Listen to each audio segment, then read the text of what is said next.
ప్రజల్లోకి వచ్చి నేను అందరితోని మాట్లాడతాను, ఖచ్చితంగా మీ అందరి బాధలేంటో తెలుసుకుంటాను, నేను పాదయాత్ర చేస్తాను అని చెప్పేసి ఎన్నో సినిమా డైలాగులు చెప్పిన జగన్మోహన్ రెడ్డి ప్రజెంట్ మాత్రం బెంగళూరుకి వెళ్ళిపోవడం జరిగింది. ఇది చూసిన తర్వాత అందరూ కూడా నువ్వు ఎక్కడికి వెళ్ళాలి అక్కడికి వెళ్ళా, నీకు అంత సీన్ లేదు అని చెప్పేసి అంటారు. మీరేమంటారు? సో ఖచ్చితంగా ఒక 6 నెలలు అయిన తర్వాత లండన్కి వెళ్ళారు తన మందులు తెచ్చుకోవడానికి.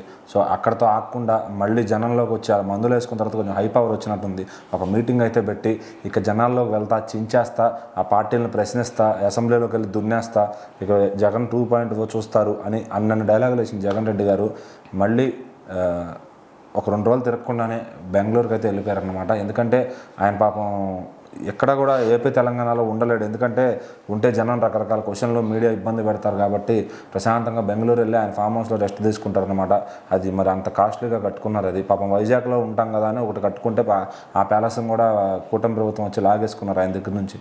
సో మరి ఇప్పుడు ఆయన ఇంకా స్టేయింగ్ చేయడానికి అయితే హైదరాబాద్లో ఉన్న లోటస్ పాండ్ లేదంటే బెంగళూరు ప్యాలెస్ తప్ప పాపం ఆయనకి ఇంకేం లేవు. ఎందుకంటే మళ్ళీ బెంగళూరులో కూడా ఎన్నో ల్యాండ్ కబ్జాలు, ఎన్నో స్థిరాస్తులు ఉన్నాయి కాబట్టి వాటిని అప్పుడప్పుడు చూసుకోవడానికి కూడా వెళ్తూ ఉంటారనమాట. సో మరి ఇంకేముంది, రేపు ఈ మీటింగ్ అవ్వగానే జనాల్లోకి వెళ్తా అన్నారు, పాదయాత్ర చేస్తా అన్నారు, అసెంబ్లీలోకి కూడా వెళ్తా అన్నారు. అవన్నీ ఉత్తమ మాటలే. నీకు అంత చేతగా జగన్ రెడ్డి అని చెప్పి కూడా అందరూ మాట్లాడుతున్నారు అనమాట. ఎందుకంటే నువ్వు మాట మీద నిలబడి అయితే ఖచ్చితంగా ఆంధ్రప్రదేశ్లోనే ఉంటావు, పబ్లిక్లోకి వస్తావు. ఎందుకంటే పబ్లిక్ నిన్ను కొడతారు అవసరమైతే అని కూడా నీకు తెలుసు. నువ్వు చేసిన పనులకి పబ్లిక్ ఎంత విసిగిపోయారో కూడా తెలుసు అనమాట.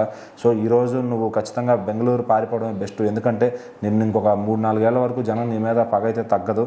సో మరి లాస్ట్ మళ్ళీ ఎలక్షన్ టైం వచ్చినప్పుడు నువ్వు కావాలంటే జనంలోకి రాగానే ఇప్పుడు వచ్చావంటే నీకు చాలా ప్రమాదం అని చెప్పి కూడా అందరూ వార్నింగ్లు కూడా ఇస్తున్నారు అనమాట. సో మరి ఈయన కూడా అది తెలుసు కాబట్టే జనం కొడతారేమో అని భయంతోనే బెంగళూరుకి కూడా పారిపోయాడు. ఆ మందులు అందుకే ఎక్కువ కాలం సరిపడా తెచ్చుకున్నట్టున్నారు. సో మరి బెంగళూరు వెళ్ళి ప్రశాంతంగా స్టే చేస్తారనమాట. సో ఆయన అక్కడ ఉంటేనే బెటర్. మళ్ళీ ఇక్కడికి వచ్చి ఇక్కడ పాదయాత్ర అని చెప్పి మళ్ళీ జనాలను మోసం చేయడానికి అయితే 4 ఏళ్ళు ప్రయత్నిస్తే కనుక నెక్స్ట్ మళ్ళీ మోసపోవడానికి ఏపీ ప్రజలైతే అంత పిచ్చివాళ్ళు ఏం కాదు. సో మరి జగన్ అన్న అక్కడికి వెళ్ళి ఆ బెంగళూరులో రిలాక్స్ అవ్వడం మంచిది.